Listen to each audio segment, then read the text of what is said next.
All right, Warriors, 5 seconds. We're going to do the breathing exercise. We're not going to skip it today. And I hope you've been doing your homework. Dive into what's good for you as healthy distractions.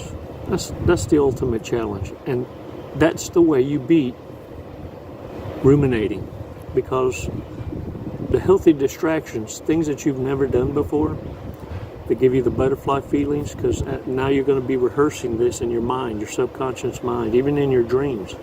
You're going to be practicing what it is that's new in your life, a new interest, a new healthy distraction, not things you've already done before. And I'll give you an example. I could run 5 miles, take a smoke break, and pick up and run another 5. And my mind is so clear because I'm an autopilot, I can think of and ruminate in some bullshittery if I'm not careful. So what I mean by something that's a healthy distraction, things you've never done before. Skydiving, hiking, scuba diving, dance, martial arts, take your ass to the gun range. Things that force you to concentrate on the moment. Like the 5 seconds, like the 5 Mississippis, the breathing exercise. To take it in, hold it, and release together gives us the loop interrupter, and now you're on my page. Now we're in sync. This is how you give your undivided attention to something new. You provide yourself a loop interrupter in a moment of where others have a brain fart. Buck fever. Do it for yourself, Warriors. I'm sharing with you what I do and what many others that served in uniform were trained to do, even if they didn't have the ability to put a word for it or be able to explain it. Many just say, follow your gut. You know what that feeling is because it only took once or twice for you to trust it and realize it's never led you astray. It's you that deviated from trusting it. It was you that was manipulated to believe that if you have a gut check, you're special. You were always told you were. Damn it, man. Let's do this 5 Mississippis because now it's time for you to start believing in yourself. Come on now, 5 seconds.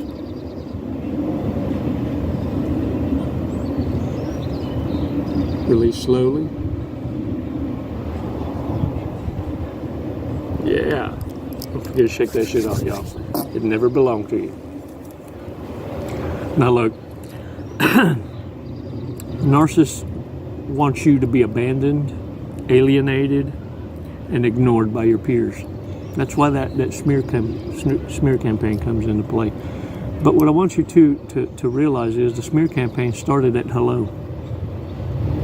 They get that much of a head start, which is why many times you try to speak your truth and it falls on deaf ears. They were already won over long time ago. Whenever you started noticing that they were giving you the look at you funny, that weird vibe of, man, it just looks like I walked up and their conversation changed or abruptly stopped. Must have been about moi. Yeah, it sure was.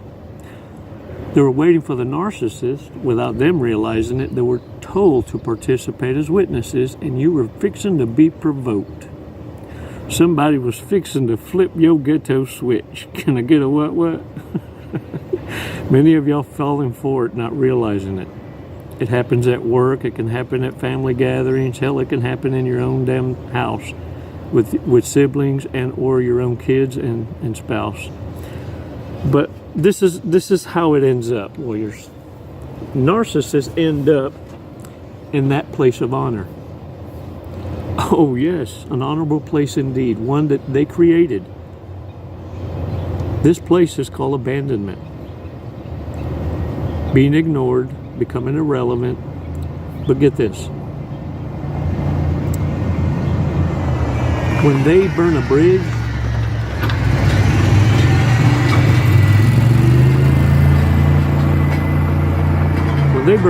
it's forever. They do such a phenomenal job with precision. Precision. It's kind of like when two dumb drunks get together and they start talking about smart, dumb things. But the narcissist is sober doing it. What worse kind of karma could you ever ask be put on someone so evil? And it's a mindset. Warriors, in your healing, I want you to understand that there's a process. It's kind of like a formula. In school, you were taught the lesson and given the test. And part of the deprogramming is realizing that in life, you're given the test first, and you got to learn the lesson, or you're doomed to repeat it. And there's no extra credit points for knowing how to write your own name. In this process, you did learn this much, though. You have to learn a foundation in order to move on to the next test. This is what I mean in how it correlates with your healing process. You had to first learn addition, subtraction, division. Then in that line, that pattern, you learned in mathematics, algebra, formulas that apply in the law of mathematics. You can't skip algebra and move to statistics or trigonometry without first have learned the basics of arithmetic, subtraction, division, the laws that apply in which order, in order for it to all make sense. Even though, holy shit, it might take you 2 or 3 pages to figure out x equals 0. And now you got to test it. So if you did like me, you created a whole nother formula that gave you the same outcome, but with a more direct way. This is how you think. You understand the fundamental laws. Narcissists are followers, doers of the status quo, and oh, do they hate not having a routine. It's why they needed you to become so predictable before you caught on to their predictability. Because everybody knows their handbook. Everybody knows how they operate. In fact, you damn near know 10 steps ahead what they're thinking and what they're going to do and how they're going to execute it. I freak some of y'all out. Speaking to you one-on-one or in person, I've been able to share with you the future, and I'll get a call. Mind blown. You're thinking I'm some sort of damn prophet, and you have no idea you already knew the truth. You just haven't opened Pandora's box. See, you know more about them than you put on. This is their fear. Because once they're exposed, they're going to, of course, point the finger at you. You ruined their life by telling the truth. Not they ruined their own lives by living the lie. In your actions, warriors, truth will be known. Look, it may not go as fast as you hope, but you're taking necessary measures to never trip up like that again. Now, when you see a turd on the sidewalk, you ain't got to go up to it. You ain't got to smell it. Hell, you ain't even got to taste it to know. That's a chocolate-covered turd. A narcissist. An imposter. Shapeshifter.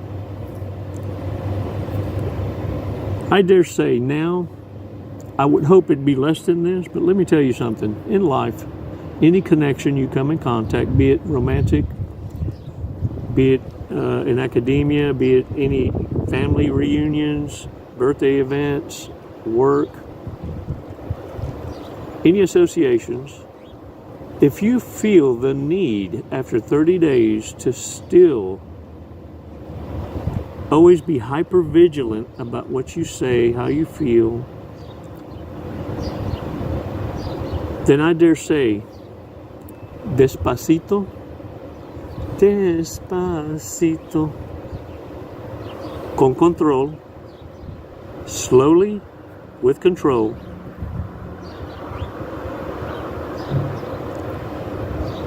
You give your goodbye smile. There are many people that are going to come in connection or contact with you that have no idea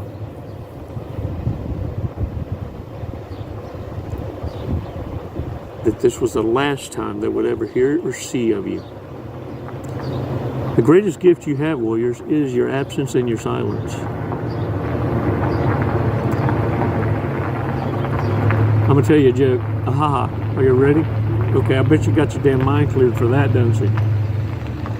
That's just breadcrumbing, or do I got to now tell you a joke?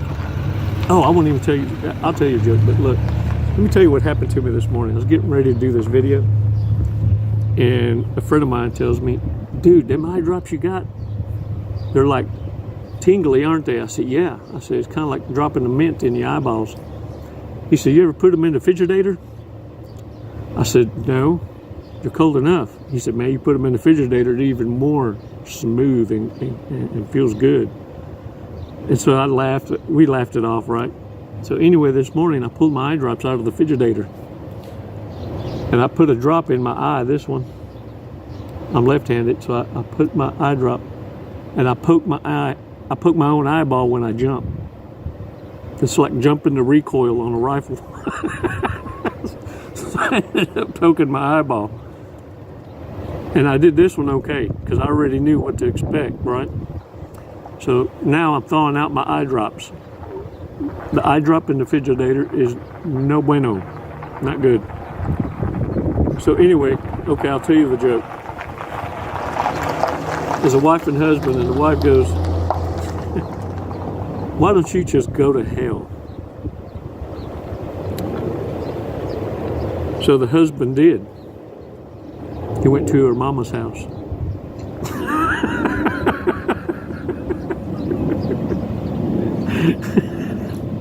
Check this out. Then she talks. The husband says, look, I'm tired of her treating me like a god. And the wife's in the background, hearing it, right? He says, she treats me like I don't exist. She says, you must be up to something. And she only calls upon me when she needs something. She says, oh, no dinner for you. He looks at her and says, oh, you mean no burnt offerings today?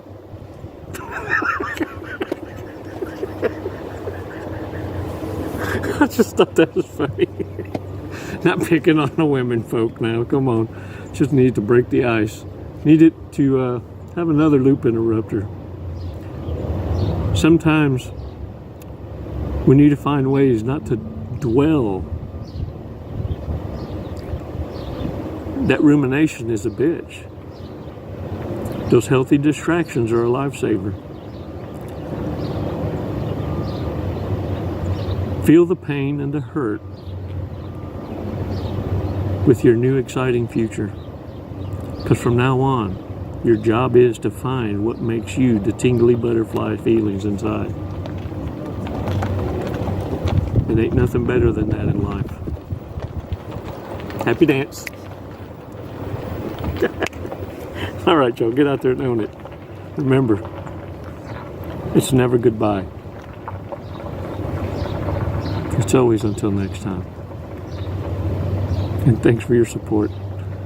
It's been a blessing to be a part of this tribe, to be a part of y'all's coaching plan. For those of you reaching out, thank you for championing yourself.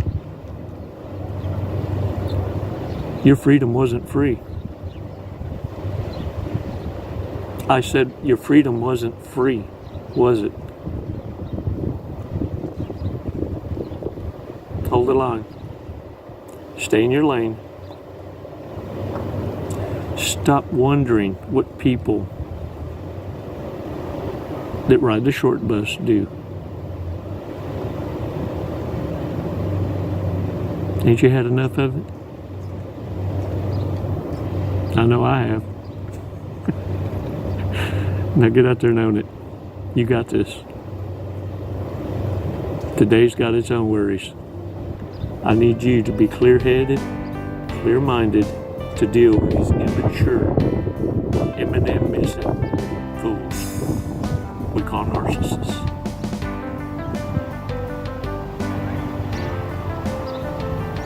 Namaste, warriors.